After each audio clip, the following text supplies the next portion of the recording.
तो उत्तर भारत के मैदानी इलाकों में ठंड ने पहाड़ी इलाकों को भी मात दे दी है। लगातार 6 दिनों से मैदानी इलाकों में भीषण ठंड ने लोगों को घरों में दुबकने को मजबूर कर दिया है।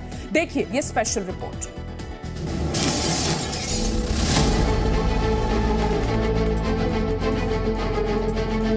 दिल्ली एनसीआर समेत उत्तर भारत के ज्यादातर इलाकों में भीषण ठंड का सितम जारी है। पिछले 6 दिनों से लगातार कोहरे और शीतलहर ने आम जनजीवन मुश्किल कर दिया है। आलम यह है कि दिल्ली सहित कई शहरों का तापमान हिमाचल, उत्तराखंड जैसे पहाड़ी राज्यों के शहरों से भी कम है। दिल्ली, उत्तर प्रदेश, बिहार, पंजाब, हरियाणा और चंडीगढ़ के ज्यादातर क्षेत्रों में सोमवार को सुबह कहीं घना तो कहीं बहुत ज्यादा घना कोहरा छाया रहा। ओस की बूंदें बारिश की तरह टपकती रही। भारत मौसम विज्ञान विभाग के अनुसार उत्तर भारत में अगले 4 दिनों तक शीतलहर की स्थिति में कोई बदलाव नहीं होगा। हालांकि कल से हरियाणा, चंडीगढ़, दिल्ली और उत्तर प्रदेश में कोहरे से थोड़ी राहत मिल सकती है। अपने सपनों का बिजनेस शुरू करने के लिए आपको कोई भी बैंक बिजनेस लोन नहीं दे रहा? बिजनेस लोन लेने का सीक्रेट जानना चाहते हो तो फ्रीडम ऐप को अभी डाउनलोड कीजिए। क्योंकि ठंड बहुत बढ़ रही है इस बार, तो पिछले कई दहाकों की रिकॉर्ड तोड़ दिया ठंड ने। इस ठंड के कारण रिसेंटली मेरी मासी की डेथ हो गई है हार्ट अटैक कारण। अवॉइड करो, अच्छे से अच्छे मोटे कपड़े पहन के रखो, कम से कम बाहर निकलो, जब काम है तभी निकलो। छोटे आदमी को तो ज्यादा तकलीफ हो रही है, जिससे जो साइकिल से ड्यूटी जाता है, काम पे जाता है और हाथ पैर बिल्कुल ठंडे हो रहे हैं। धुंध काफी छा रही है, पिछले साल से ज्यादा है और ठंड भी ज्यादा है। राजधानी दिल्ली ने ठंड में देहरादून, नैनीताल जैसे पहाड़ी स्थानों को पीछे छोड़ दिया है। सोमवार को मनाली में न्यूनतम तापमान 6.0 डिग्री सेल्सियस, नैनीताल में 6.0, देहरादून में 6.5 डिग्री सेल्सियस रहा। वहीं सोमवार को दिल्ली का न्यूनतम तापमान 3.8 डिग्री सेल्सियस दर्ज किया गया। दिल्ली में 4 साल बाद 9 जनवरी की सुबह सबसे सर्द रही। घने कोहरे ने भी परेशान किया। सुबह घने कोहरे की चादर से लिपटे एनसीआर को पूरे दिन राहत नहीं मिली।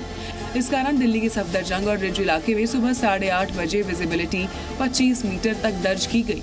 सोमवार को आगरा, लखनऊ, भटिंडा समेत कई शहरों में विजिबिलिटी का स्तर 0 रह गया। घने कोहरे का सबसे ज्यादा असर ट्रेनों पर पड़ा।